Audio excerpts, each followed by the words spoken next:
กันฮีดก็เป็นฮีดอีหลีนะบ่แม่นว่าสิเว้าเอาได้ฮีดแต่พ่อแต่แม่เขามารู้ได้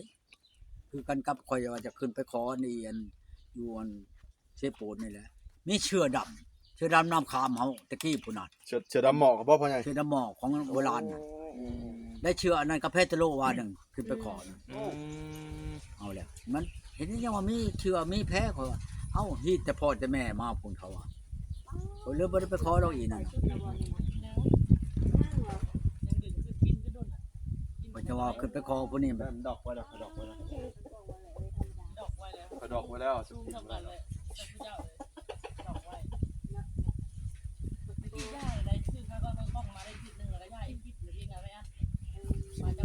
อากาศเย็นเนาะตู่มื้อนี้เนาะฮะอากาศดีมื้อนี้อากาศพอดีได้มื้อนี้ได้บ่ร้อนบ่หนาวมื้อนี้แม่นอากาศเย็นมื้อครับนี้จะได้มื้อนี้ได้จะว่าคนสิลงมาอยู่จักตุจาบ่คันพ้นน่ะมันบ่เป็นอันนี้มันสิร้อนเลยมันธรรมชาติอันนี้น่ะอากาศแบบนี้น่ะมันสิตกคือสิก่อนเนาะมันร้อนเลย คันว่าพ้นน่ะมันสิมันเอาแพงแล้วจะบดก็ตามมันเอาโยกตรงใดไปบ่รู้วัดหัวมันสลบเลยนะเพิ่นเองชินใจเองได้ระวังเด้ออยู่ในห่มมันได้นี่แม่นเพิ่นในห่มมันก็มีรุ่นเนาะใหญ่ๆของหมออันเบิ่งอันหมู่เจ้าว่ารถมานั่นรถน้องชายคอย น้องชายบ่พาผู้สาวมาโอ้ผู้สาวกับแม่นว่าสิเอากันแหละแพทย์อยู่ในห้องหมอนี่เด้โอ้นั่นบ่ว่าหยังชาวแพทย์บ่ชาวแพทย์แล้วผู้นั้นแหละอยากมาเบิ่งมันป้านะโอ้มาเบิ่งแล้วก็ขึ้นไปเบิ่งแล้วนั่นแหละมาถามข่อยอายุเท่าใดลุงเท่านั้นเท่านี้เราอยู่บ้านใดชนะถามเจ้าจะมาคือมาแต่เป็นยังบ่เอาให้น้องชายเจ้านี่อีกแน่ว่าจังเอาเครื่องในใดบ่เอาเครื่องมันดีของดีเจ้าหั่นแล้วว่าบ่ให้มันก็ได้คือกันแหละใช่เอาเจ้านี่แหละแท้เขาเอากันพอแห้งแหละดอกเว้าแต่อยู่ในห้องหมอนี่น่ะห้องหมอกลุ่มเจ้า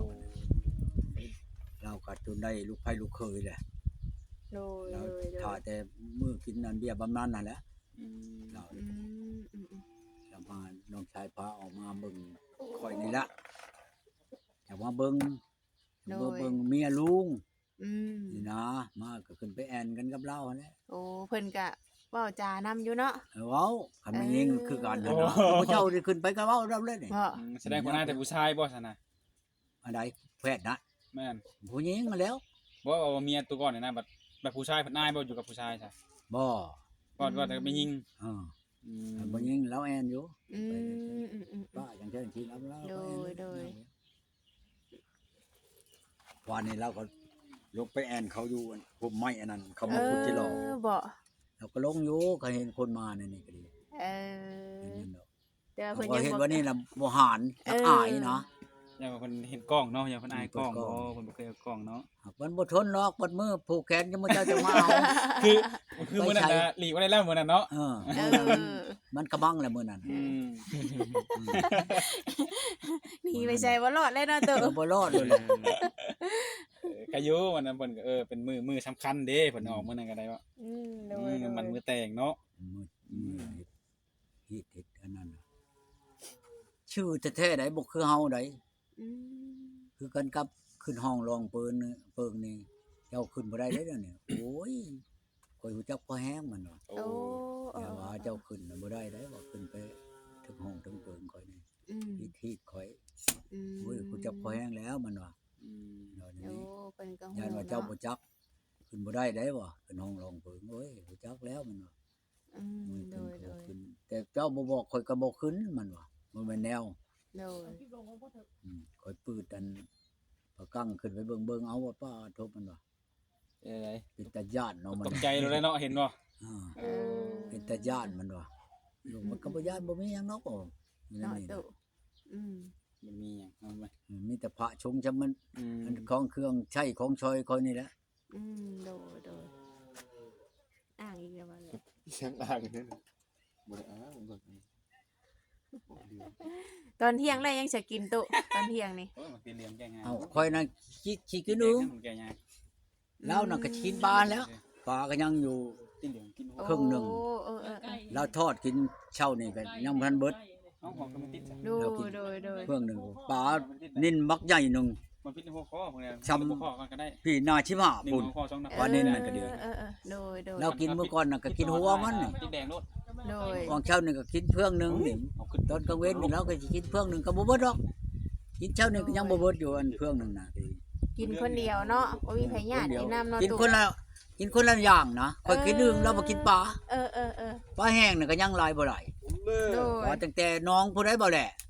ต้อ เอาคือแต่น้องคนยังอยู่ในป่าเนี่ยเอาให้ไม่เท่าในได้หั่น บ่ จากเดือนละ ขึ้น ลูก แต่น้องนี่ตู่ โยกมันเดือนบ่ได้น้องบ่แหละ เดือนแล้วดิ แต่เดือนห้า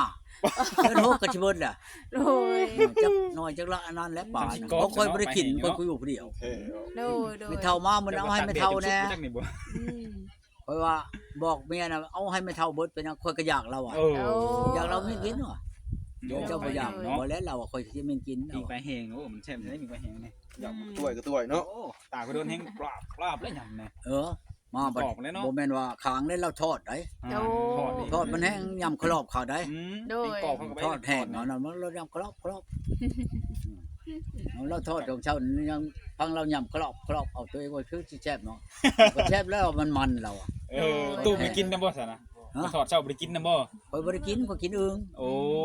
ยได้กินบ่เพื่อนจังเลยเนาะ กินคนละอย่างนะหั่นระวังเด้อ มะม่วงนี่ก็ โลดหลายแล้วตู้เนาะ มันข้างอยู่นี่ เออโดย เห็นว่าค่อยใกล้พวกใดขึ้นเอามักม่วงแล้วนั่น โอ้ มันกองอยู่ในทางหลังอัน อันนั้นค้านะ โด เนาะ ย หลังบน มันเป็นหญ้าเนาะมัน มันบ่ไหลลง ไม่กาดมันนั่นเนาะมันตกในเนาะ กลางคืนนั้นข่อยบ่ได้เอาเข้างัวทองโตมันกินจำมันสิกินนะเห็นบ่นายมันกองอยู่นำหมู่นั่น โดยช่วงม่วงเนาะจำสิกินเนาะงัวกับน้อยตู่ กินนั่นแหละกินหมูหม เออตู่ก็กินเบียร์อยู่บ่ตู่กะ แล้วก็ เจ้ากินเบียร์อยู่บ่ กินอยู่เอาบ่ได้กินนั่นคือหมูกินหลายบ่ได้ได โอ้ กินอะไรเลยเมา เอา โดย เอามื้อนั้นก็เอาไปมอบให้เฒ่าแก่เพิ่นอยู่บ้านเมียน่ะก็เรือมาก็อยู่มีแล้วหวังชิบเขาห้ำมานำทางยังเหลือเบียร์ชามป่องมูลมาให้เบาแดงมื้อนั้น โอ้โดย ใครอยู่นอกกินไม่ได้มันก็สิได้ม่วนนำกันเนาะ พอดีม่วนเนาะ กินดีม่วนแล้วกินเบียร์สังสรรค์แท้มือนะครับ งานแต่งก็จัดอยู่นี่เลยติตู่ ฮะ จัดยิ่งใหญ่บ่ตู่งานแต่งนี่ บ่ได้เฮ็ดธรรมดานี่นะ โอ้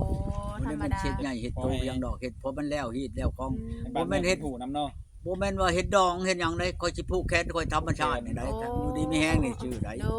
ย จังซี่ดอก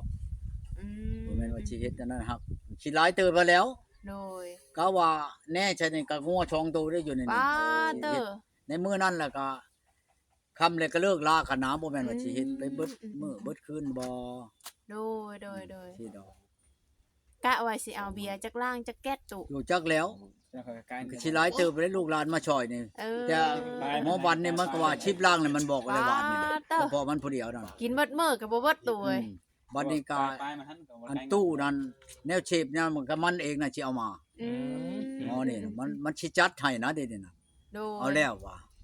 จัดก็จัดแล้วว่ะ ยังบ่ได้คนนี้ เฮ้ยว่าเจ้าสิมาเฮ็ดนักเฮ็ดหน้าแล้วก็สิเอาหมดขีด เวลาคนเบิ่งไทยสิ อันนี้ลูกเลี้ยงอันนี้น่ะ โคตรๆติ บ่แม่นว่าผู้อื่นได้ลูกเลี้ยง ราคาสิผู้สาวมาให้ ตั้ เบิ่ ง ง แต่พ่อเขาพุ่นอันนี้น่ะมาถือน้ำข่อยนี่วันนี้ตกชินลูกชินหลานก็แม่นบ่ปะบ่ทิ่มข่อยดา นำจากที่ไหนเขาก็อยู่ดีมีแฮงย้อนตัวเองนี่เขาก็จังว่านำน่ะนะบ่ป้าบ่ทิ่มก็ย้อนตัวนี้ล่ะนอนนั่นอยู่ดีมีแฮงนี่แหละ โดย ที่ดอกมันโดดจากที่ไหนล่ะมันลูกหลานห่มห่อจอจีแล้วแต่ลูกเลี้ยงอยู่บ้านนี่ก็ไม่เยอะแต่สิไปเว้าลูกเลี้ยงนี่ก็เบิดแล้วตัวหนึงนะงัวน่ะ เออ เอาชี้ชิบ ป้าเตอ เฉพาะบ้านเดียวอันนี้ไหน คือหลายแท้ตุ ไปเห็นอะไรเขา ฮะ คือมาหลายแท้ ไปดัดเล็ก เอ้าบ่มาหลายก็ได้บอกเขาเบิดนั่นแหละบอกเบิดชูเฮือนนั่นแหละบัดนี้ ประเมิน เขามาเบิดกับบ่ได้ชี้ชิบคนรู้แหละ เบิดแล้วตูหนึงที่ตู่งัวกันเนาะ บิดลยตัวหนึงบัดนี้จะคานอกเด้อบัด เอ อันนี้ อ บรรทับพระนี่ก็มีจะกูดดงกลางบัดนี้ โด แต่บ่ ย มีนั่นพูดแล้วฮอดพังโฮ เออ อ่า โดย ดงเห็นดงกิโล โดย ทั้งนี้กับผู้นาเก่งนาผู้ อันลูกเลี้ยงนั่น สิได้ฉันก็บ่ว่าดอกเบิดบ้านน่ะบ้านที่คนหน้าคนคือบ้านนั้น บ้านเนาะ บ้านนี้ก็มีอยู่6นี่ โดย บ้านนั้น โดย อย่างนี่นะบ้านนั้นโอ้ยลืมจะบ้านนั้นอันนี้นะ ได้โพดเนาะตุ จำ จำบ่ได้ ได้คือบ้านอันนี้นะมันแม่นนี่ก็5นี่5ครอบครัว โดย แล้วเจ้าก็สิไปเว้าได้5บัดบ่เป็นบัดนี้เฮือนใกล้เฮือนเคียงไปยังลุง แม่นเนาะเออ มายังเนาะเพิ่นว่า ก็ เพิ่น สิ จะ บ่ เป็นเว้าบัด บ่ นี้ คืออีเลยเนาะคันบ่บอกคนน่ะ บ้านเมียเก่าช้ำอยู่นี่นะ โอ้บ้านเมียเก่าอีกบ้าน เอา นี้ เมียอยู่นี่ก็ได้2คนบ่ลูก อืม เราไปเอาผัวใหม่ผัวตายแล้วเดี๋ยวนี้ โอ้โดย ชาวจอดนี่ไปเอาจันแพนอยู่น้องขี้ตุ่ม โดย จันแพนก็ตายแล้วเดี๋ยวนี้ อืม เราก็อยู่น้ำลูกได้ลูกไผลูกเคยเลยเราก็นี่ โดย เจ้าก็สิไปเว้าอยู่ในลูกเลี้ยงนั่นไปแล้วบัดนี้คนใกล้คนเคียงไปยังเนาะลูกจานเพิ่นว่าเอาเลยบัดนี้ โดยแม่นเนาะ เจ้าสิว่าไปลิ้นก็บ่เว้นแล้วมันฮอดมือมาเฮ็ดชุดนั้นหลังมาเลย แม่น เอาไปแล้วบนเขาถามสิเว้าเนาะบนบ่ถามก็สิบ่เว้าเนาะสิเฉยไปเลยเนาะ โดย สิดอก เออ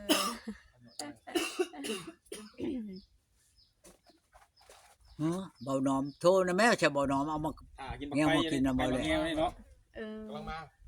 มาเลยบ่เออ โอ้กำลังมาติ อันจะขาเจ้า กินบักแง่หวานบ่ มันลูกพี่เจ้าได้นั่นน่ะ ก็ลูกพี่มาเลยว่านั่นน่ะบ่ พี่ไปบ่ใหญ่ ฮะ ลูกพี่ไปน่ะ ของเจ้าหั่นแหล้ว เอ้ยบ่เลย คันเจ้าบ่มานั่น เออ เราก็บ่มาได้อัน เอาแล้ว แต่ บ่แม่ ถาน ม บ่ ว่า เลยเป็นลูกพี่แล้ว เป็นได้น้อมเอ้า แสดงว่า บ่แลไปเลยสิไปแล้วบ่อยู่แล้วว่าไดสิได้คือกันได้คันเจ้าบ้านมันมาโลด โดย บ่เชื่อนั่นค่าเฮ็ดเฮือนได้เดี๋ยวนี้จะบ่ได้มา มาเจอนะ เออ ไทยเดือน ฮะ เฮ็ดเดือนเพิ่นบ่ บ่รับจ้างเขา เทียนให้ จะ เจ้า บ่จังบ่เห็นเพิ่นเนาะ เออบ่ได้เห็น เออ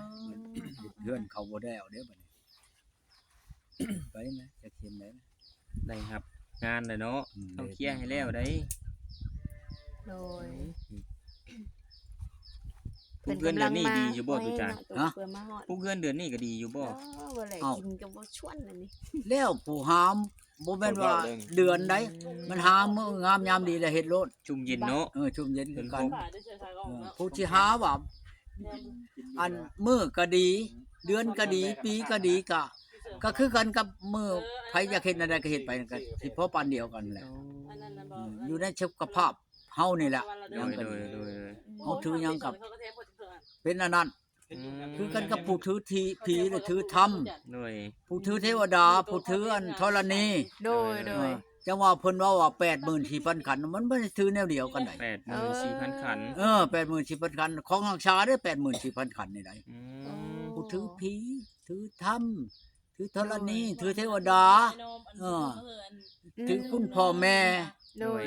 ถือไถ่ถือควงโอ้ยแล้วแต่มันผู้สิถือจังว่า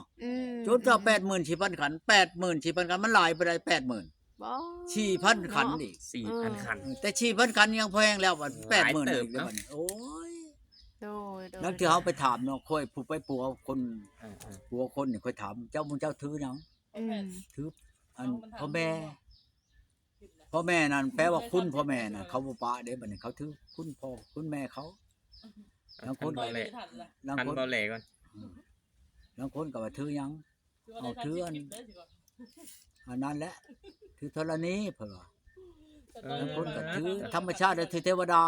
เออ มีขันธ์5ขันธ์8อยู่ทั้งหัวอยู่ในอันนั้นก็แล้วไปชนหลายนั่นคือทางเหนือนี่พวกกันแต่โอ้ยพวกอันนี้นั่นชนหลายมีแต่เขาถืออันพ่อแม่เขาแหละแนวอื่นเขาบ่นั่นดอกผีไทยผีควงชนหลายนั่น โดย นี่ได้ โดย คือเฮาได้เฮาบัดผู้ทำผู้ผีเห็นบ่ผู้เจ้ากายมาในบ้านน้อยนั่น อ่า ได้ชูดคนเป็นชาว หมดต่อย อดอยู่พ่อนฮอบอีกรบผู้เป็นนั่นเอาหดน้ำใจ อันนั้นเพิ่นเอิ้นหยังน่ะตุจาน อันนั้นทำหมู่ทำมาจอกเขาห้อง ทำมาจอก ทำมาจอก ตัว ทำหมู่เป็นหมู่แล้วเป็นที่เป็นชาวผู้ใดไม่น้อยได้ทำนั่น โดย